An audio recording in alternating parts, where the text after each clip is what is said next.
Also ich kann das aus Sicht der Bauernpartei sagen, letztlich die führende Kraft war die SED, ist ja klar, ist ja in der Verfassung der DDR festgelegt worden, gab es ja keine Diskussion. Und die SED hat bestimmt, was läuft und was nicht läuft. Aber sie hat natürlich versucht, immer andere auch einzubeziehen, um zumindest oft auch scheinbar den Weg zu gehen. Und er hat auch an die Bauernpartei ständig bei Parteitagen und wichtigen Entscheidungen Forderungen gestellt, zu sagen, was wollt ihr denn nun weiter in der Landwirtschaft? In welche Richtung wollt ihr nun weiter fortschreiten und welche Vorschläge habt ihr?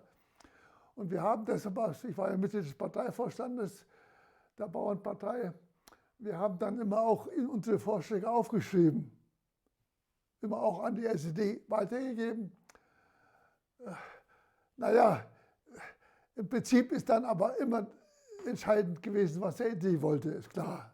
Sie war eine führende Kraft, sie hat entschieden, was wird und was nicht wird. 1963, da gab es diesen üblen Beschluss, meine Meinung, üblen Beschluss der SED-Parteiführung, alle staatlichen führenden Positionen müssen mit SED-Mitgliedern besetzt werden.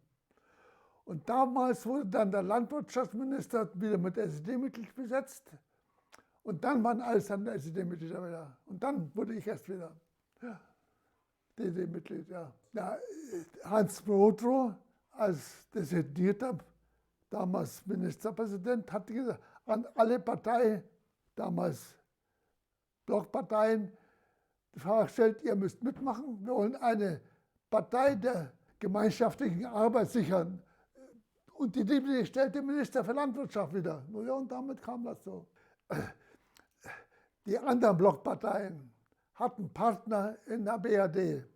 Die CDU sowieso, Ost-CDU, West-CDU, LDPD und LDPD, Liberale, Mischnick und Co. im Westen. Die hatten alles Partner, mit denen sie sofort erstmal Verbündete aufnehmen konnten. Wir hatten keinen Partner. Wir hatten keine Partei im Westen. Der Bauernverband war ja keine Partei, war eine Berufsorganisation der Bauern. Wir haben deshalb von Anfang an versucht, Verbindungen mit Parteien aufzunehmen. Zur DSU, zur SPD, zur CDU, um zu wandeln, welche Konditionen bestehen mit einer Vereinigung.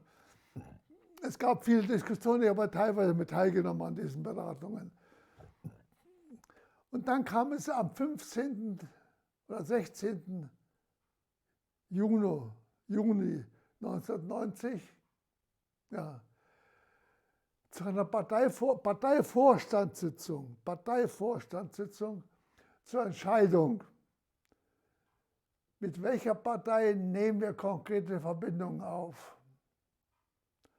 Und dort hat sich der Parteivorstand, ich konnte selbst nicht teilnehmen, weil ich da im Ausland tätig war, hat sich der Parteivorstand entschieden für die CDU.